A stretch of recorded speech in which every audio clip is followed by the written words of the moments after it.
Hello, good morning everybody. अमोघरो मसला परिवार की ओर से आप सभी को जन्माष्टमी की हार्दिक शुभकामनाएं। जन्माष्टमी के इस अवसर पर मैं आपको श्री कृष्ण जी की जन्म कथा सुनाने जा रही हूँ। श्री कृष्ण की जन्म कथा कुछ इस प्रकार है।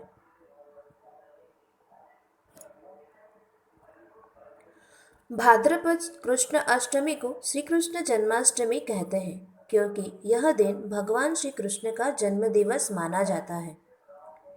इसी तिथि की घनघोर अंधेरी आधी रात को रोहिणी नक्षत्र में मथुरा के कारागार में वसुदेव की पत्नी देवकी के गर्भ से भगवान श्री कृष्ण ने जन्म लिया था।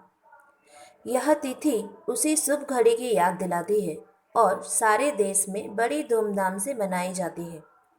जन्माष्टमी के दिन भगवान श्री कृष्ण की जन्म संबंधी कथा भी सुनते सुनाते हैं, जो इस प्रकार है।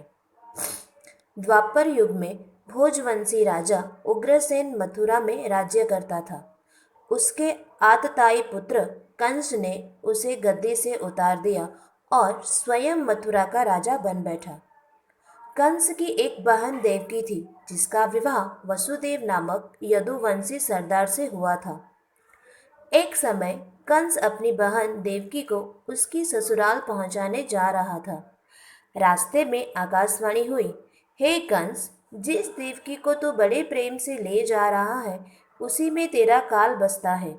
इसी गर्भ के उत्पन्न आठवां बालक तेरा वध करेगा। यह सुनकर कंस वसुदेव को मारने के लिए उद्यत हुआ।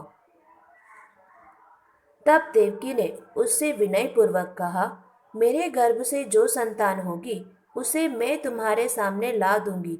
बहनोई को मारने से क्या लाभ है। कंस ने देवकी की बात मान ली और मथुरा वापस चला आया। उसने वसुदेव और देवकी को कारागृह में डाल दिया। वसुदेव देवकी के एक एक करके 7 बच्चे हुए और सातों को जन्म लेते ही कंस ने मार डाला। अब 8वां बच्चा होने वाला था।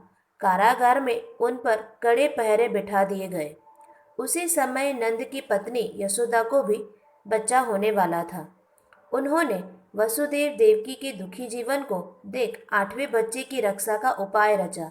जिस समय वसुदेव देवकी को पुत्र पैदा हुआ, उसी समय संयोग से यशोदा के गर्भ से एक कन्या का जन्म हुआ, जो और कुछ नहीं सिर्फ माया थी। जिस कोठरी में देवकी वसुदेव कैद थे, उसमें अचानक प्रकाश हुआ और उनके सामने शंख चक्र गदा पद्म धारण किए चतुर्भुज भगवान प्रकट हुए। दोनों भगवान के चरणों में गिर पड़े। तब भगवान ने उनसे कहा, अब मैं पुनः नवजात शिशु का रूप धारण कर लेता हूँ। तुम मुझे इसी समय अपने मित्र नंद जी के घर वृंदावन में भेज आओ और उनके यहाँ जो कन्या जन्मी है उसे लेकर कंस के हवाले कर दो। इस समय वातावरण अनुकूल नहीं है, फिर भी तुम चिंता न करो। जागते हुए पहरेदार सो जाएंगे। कारागृह से फाटक अपने आप खुल जाएंगे और उफनती अथाह यमुना तुमको पार जाने का मार्ग दे देगी।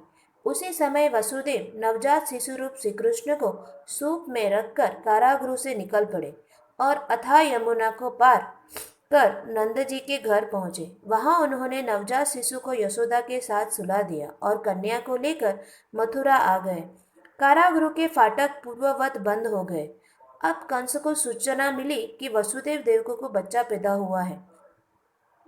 उसने बंदीगृह में जाकर देवकी के हाथ से नवजात कन्या को छीनकर पृथ्वी पर पटक देना चाहा, परंतु वह कन्या आकाश में उड़ गई और वहां से कहा, अरे मूर्ख, मुझे मारने से क्या होगा। तुझे मारने वाला तो वृंदावन में जा पहुंचा है। वह जल्द ही तुझे तेरे पापों का दंड देगा।